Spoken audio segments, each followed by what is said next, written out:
Nayantara serial के आज रात के एपिसोड में आप सबको देखने को मिलने वाला है कि जो गुरुजी ने एक भविष्यवाणी की थी, क्यों की थी वो मैं बताऊंगी। और नयनतारा अपने पूरे परिवार के साथ निकल चुकी है उस गांव से और वो जाने वाली है कोलकाता, जहां पर उसके पिता और उसके भाई बहन सब रहते हैं वहां। और वहां पर जैसे ही वो पहुंचती है तो ज़मीन पर पैर रखते ही अचानक से धूल वूल उड़ने लगती है, पत्ते वत्ते उड़ने लगते हैं और उसके बाद खड़ी हो जाती है, जहाँ पर एक आदमी उसे दिखाई देता है।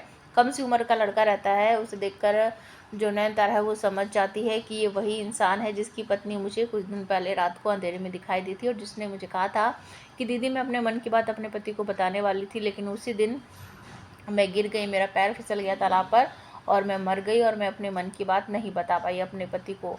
तो ये वही आदमी है। और नयनतारा उसे कहती है कि उस लड़की का नाम लेकर कि आप उसके पति हो। तो वो कहता है कि हाँ मैं उसी का पति हूँ। तो अंदर से एक लेडीज़ निकल कर आती है और वो उस लड़के की माँ होती है। कहती है कि हे भगवान, ये तो वही लड़की है जो भूत छोड़ देती है। अंदर से वो आवाज़ लगाती किसी को कि वो सामान लेके आ, भूत उतारना है। लेकिन नयनतारा यहाँ पर कहती है कि काकी भूत बाद में उतारना, लेकिन मैं पहले जो दीदी की बात बताने आई हूँ वो बात सुन लीजिए। तो वो लड़का कहता है कि किसकी बात बताने आई हो, कौन सी दीदी। तो वो उसका नाम लेकर कहती कि वो आपकी पत्नी थी ना, और आप उससे हमेशा इस तरह से पूछते थे कि क्या तुम मुझसे प्यार करती हो नहीं करती हो। तो उन्होंने मुझे आपके पास भेजा और अपने मन की बात बताने के लिए। तो वो कहता है कि अच्छा बताओ क्या बात है। तो वो 2-4 बातें उनके पिछले समय की बताती है कि आप दोनों के साथ ऐसे ऐसे हुआ था। तो उसे यकीन हो जाता है कि मेरी पत्नी से मिली है और उसी ने इसको ये सारी बातें बताई है। तो वो बताती है कि आपकी पत्नी आपसे बहुत ज़्यादा प्यार करती थी और वो शर्माहा के मारे उसको इतनी शर्म आ रही थी, इस वजह से वो आपको अपने मन की बात नहीं बता पाती थी। जिस दिन उसने मन बनाया पक्का कि आज मैं अपने पति को बता दूंगी, उसी दिन पैर फिसल गया और वो गुजर गई। वो आपसे बहुत ज़्यादा प्यार करती थी और ये बात आपको बताने के लिए दीदी ने मुझे यहाँ भेजा है।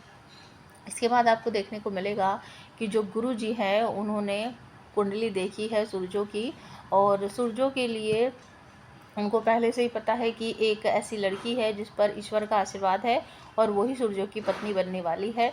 तो सूरजो वादा कर देता है कि ठीक है, अगर वो लड़की आपको मिलेगी तो मैं उससे शादी ज़रूर करूँगा। जब वापस आ रहा होता है तो रास्ते में फिर से गाड़ी में उसे दिखाई देती है शाओली, और सामने से आती हुई नयनतारा उसे देख लेती है कि शाओली ड्राइवर की आँख पर हाथ रख रही है।